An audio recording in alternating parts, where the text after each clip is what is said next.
ओम नमः शिवाय। स्वागत है आपके अपने पावन आध्यात्मिक चैनल पर। श्रावण मास शिव भक्ति का वह पावन अवसर है जब हर दिन होता है एक तप, एक व्रत और एक उपासना।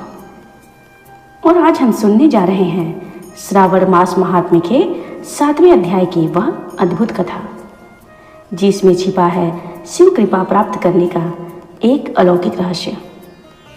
तो चलिए इस दिव्य कथा के माध्यम से जुड़ते हैं भगवान शंकर के चरणों में और जानते हैं कैसे एक साधारण भक्त केवल श्रद्धा और सेवा से परम पद को प्राप्त कर सकता है। हर हर महादेव। चलिए आरंभ करते हैं। श्रावण महात्म्य, मंगला गौरी व्रत का वर्णन तथा व्रत कथा। ईश्वर बोले, हे सनत कुमार, अब मैं अत्युत्तम भौम व्रत का वर्णन करूंगा, जिसके अनुष्ठान करने मात्र से वैधव्य नहीं होता है। विवाह होने के पश्चात 5 वर्षों तक यह व्रत करना चाहिए। इसका नाम मंगला गौरी व्रत है। यह पापों का नाश करने वाला है। विवाह के पश्चात प्रथम श्रावण के शुक्ल पक्ष में पहले मंगलवार को यह व्रत आरंभ करना चाहिए। केले के खंभों से सुशोभित एक पुष्पमंडल बनाना चाहिए और उसे अनेक प्रकार के फलों तथा रेशमी वस्त्रों से सजाना चाहिए। उस मंडप में अपने सामर्थ्य के अनुसार देवी की सुवर्णमयी अथवा अन्य धातु की बनी प्रतिमा स्थापित करनी चाहिए और 16 उपचारों से, 16 दुर्वा दलों से, 16 अपामार्ग दलों से, 16 चावलों से तथा 16 चने की दालों से मंगला गौरी नामक देवी की पूजा करनी चाहिए और 16 बत्तियों से 16 दीपक जलाने चाहिए। दही तथा भात का नैवेद्य भक्ति पूर्वक अर्पित करना चाहिए और देवी के पास पत्थर का सिल तथा लोढ़ा स्थापित करना चाहिए। 5 वर्ष तक इस प्रकार के करने के पश्चात उद्यापन करना चाहिए। माता को वाइन प्रदान करना चाहिए। अब उसकी विधि सुनिए। अपने सामर्थ्य के अनुसार एक पल प्रमाण सुवर्ण की अथवा उसके आधे प्रमाण की अथवा उसके भी आधे प्रमाण की मंगला गौरी की प्रतिमा निर्मित करानी चाहिए। अब शक्ति के अनुसार स्वर्ण आदि के बने तंडुल पूरित पात्र पर वस्त्र तथा रमणीक कंचू की ओढ़नी रखकर उन दोनों के ऊपर देवी की प्रतिमा स्थापित करनी चाहिए। समीप में चांदी से निर्मित सिर तथा लोढ़ा रखकर माता को वाइन प्रदान करना चाहिए। इसके बाद 16 सुवासिनियों को प्रयत्नपूर्वक भोजन कराना चाहिए। हे विप्र, इस विधि से व्रत करने पर 7 जन्मों तक सौभाग्य बना रहता है और पुत्र पौत्र आदि के साथ संपदा विद्यमान रहती है। सनत कुमार बोले, सर्वप्रथम इस व्रत को किसने किया था और किसको इसका फल प्राप्त हुआ? हे शंभो, जिस तरह से मुझे इसके प्रति निष्ठा हो जाए, कृपा करके वैसे ही बताइए। ईश्वर बोले, हे सनत कुमार, पूर्व काल में कुरु देश में सुतकीर्ति नामक एक विद्वान कीर्तिशाली शत्रुओं का नाश करने वाला 64 कलाओं का ज्ञाता तथा धनु विद्या में कुशल राजा हुआ था। पुत्र के अतिरिक्त अन्य सभी शुभ चीजें उस राजा के पास थी। अतः राजा संतान के विषय में अत्यंत चिंतित हुआ और जब ध्यानपूर्वक देवी की आराधना करने लगा, तब उसकी कठोर तपस्या से देवी प्रसन्न हो गई और उससे यह वचन बोली, हे सुव्रत, वर मांगो। सुतकीर्ति बोला, हे देवी, यदि आप मुझ पर प्रसन्न हैं तो मुझे सुंदर पुत्र दीजिए। हे देवी, आपकी कृपा से अन्य किसी भी वस्तु का भाव नहीं है। उसका यह वचन सुनकर पवित्र मुस्कान वाली देवी ने कहा, हे राजन, तुमने अत्यंत दुर्लभ वर मांगा है, फिर भी कृपावश मैं तुम्हें अवश्य दूंगी।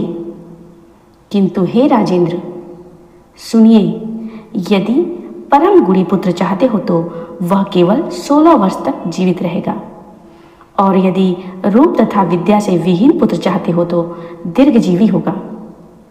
देवी का यह वचन सुनकर राजा चिंतित हो उठा और पुनः अपनी पत्नी से परामर्श करके उसने गुणवान तथा सभी शुभ लक्षणों से संपन्न 16 वर्ष की आयु वाला ही पुत्र मांगा।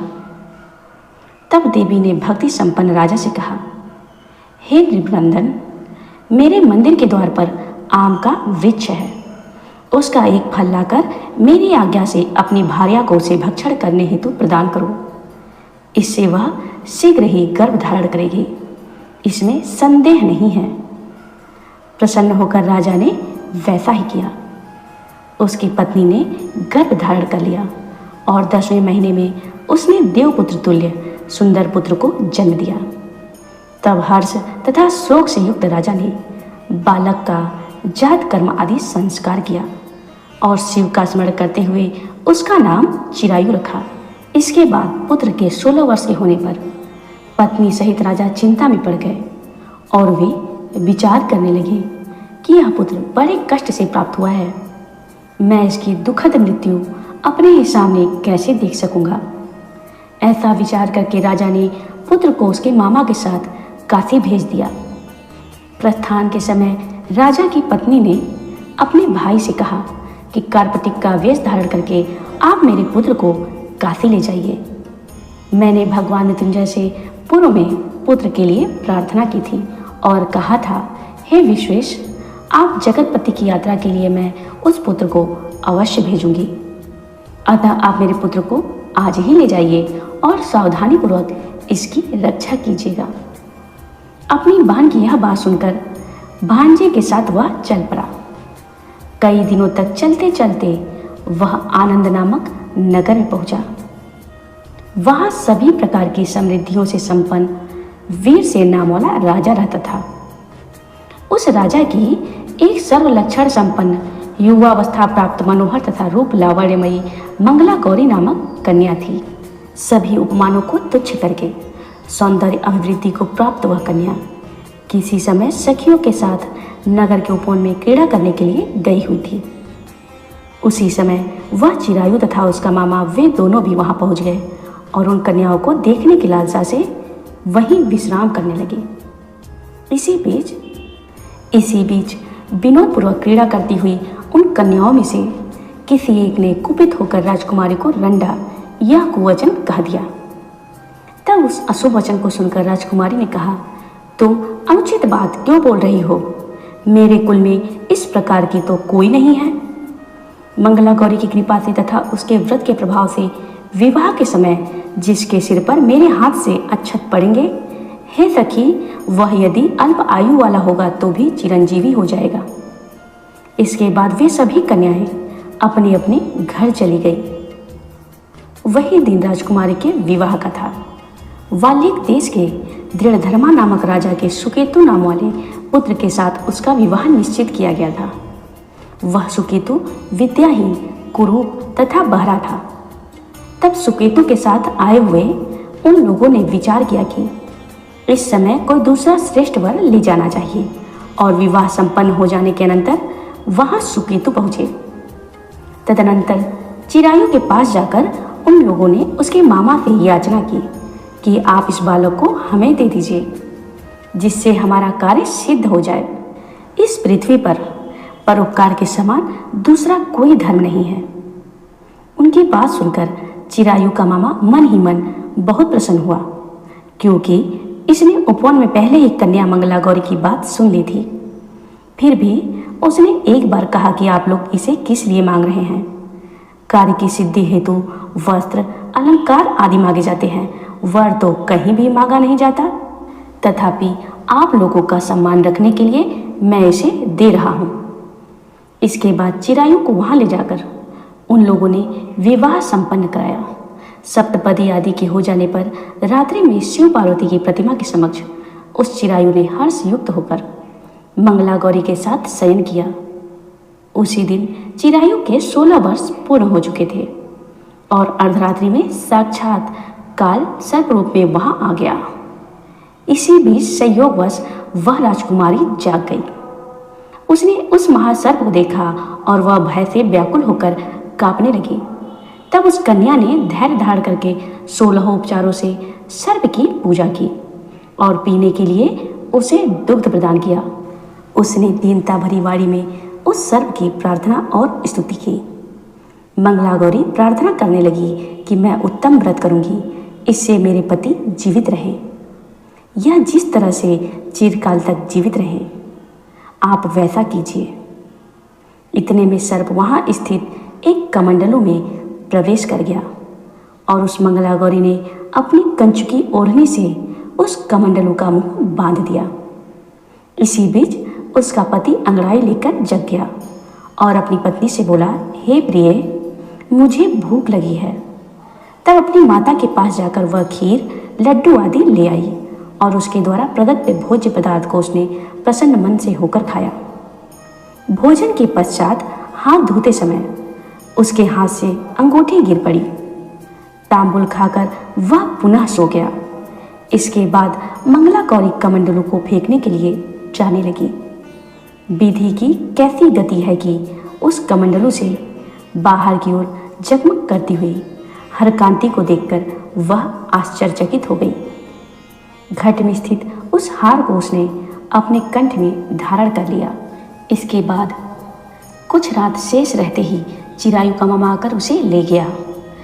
इसके बाद वर पक्ष के लोग सुकेतु को वहां ले आए। उसे देखकर मंगला गौरी ने कहा कि यह मेरा पति नहीं है। तब उन सभी ने उससे कहा, हे शुभे, तुम यह क्या बोल रही हो? यहाँ तुम्हारा कोई परिचायक हो तो उसे हम लोगों को बताओ। मंगला गौरी बोली, जिसने रात्रि में 9 रत्नों से बनी अंगूठी दी है, उसकी अंगुली में इसे डालकर परिचायक निशानी देख ले। मेरे पति ने रात्रि में मुझे जो हार दिया था उसके रत्नों का समुदाय कैसा है, इस बात को यह बताए। यह तो कोई अन्य ही है। इसके अतिरिक्त रात्रि में आम सींचते समय उसका पैर कुमकुम से लिप्त हो गया था। वह मेरी जांघ पर अब भी विद्यमान है। उसे आप लोग शीघ्र देख लें।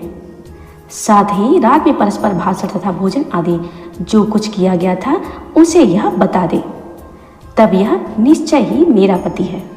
इस प्रकार उसका यह वचन सुनकर सभी कहने लगे, ठीक है, किंतु जब एक भी बात न मिली तब सभी ने सुकेतु को उसका पति होने से निषिद्ध कर दिया और वे वर पक्ष वाले जिस तरह आए थे उसी तरह चले गए।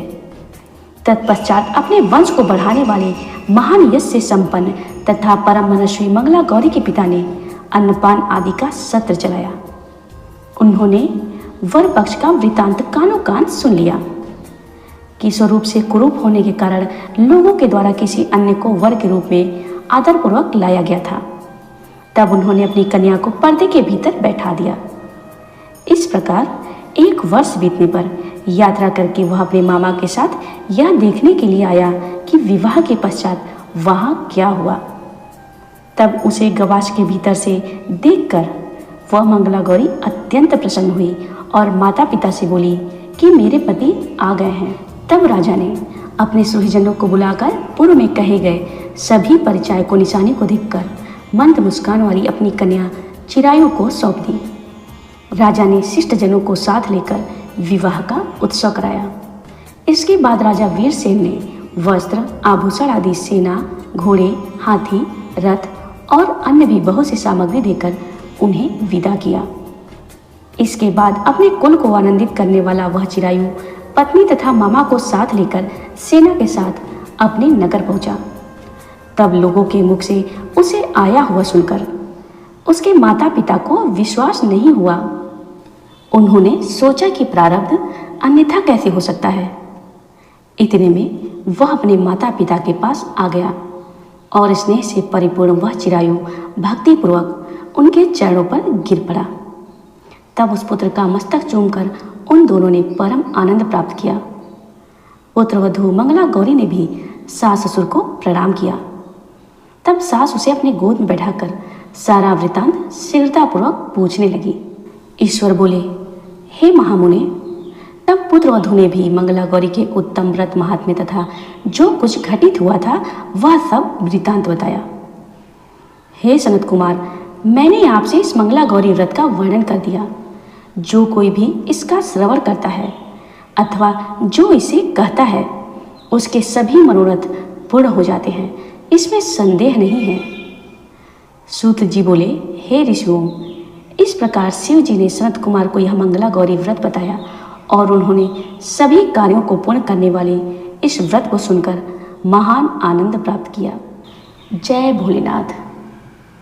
इस प्रकार श्रावण मास का यह 7वां अध्याय हमें सिखाता है कि सच्ची श्रद्धा और निष्ठा से की गई शिव भक्ति हर दुख, दरिद्रता और पाप से मुक्ति दिला सकता है। जो भी भक्त इस महात्म्य को श्रद्धापूर्वक सुनते या पढ़ते हैं, उन्हें शिव जी की अपार कृपा प्राप्त होती है और वे मोक्ष के अधिकारी बनते हैं। तो इस श्रावण मास में आइए हम सभी भी करें भगवान शिव का व्रत, पूजन और जाप और अपने जीवन को बनाएं पवित्र, कल्याणमय और शिवमय। हर हर महादेव।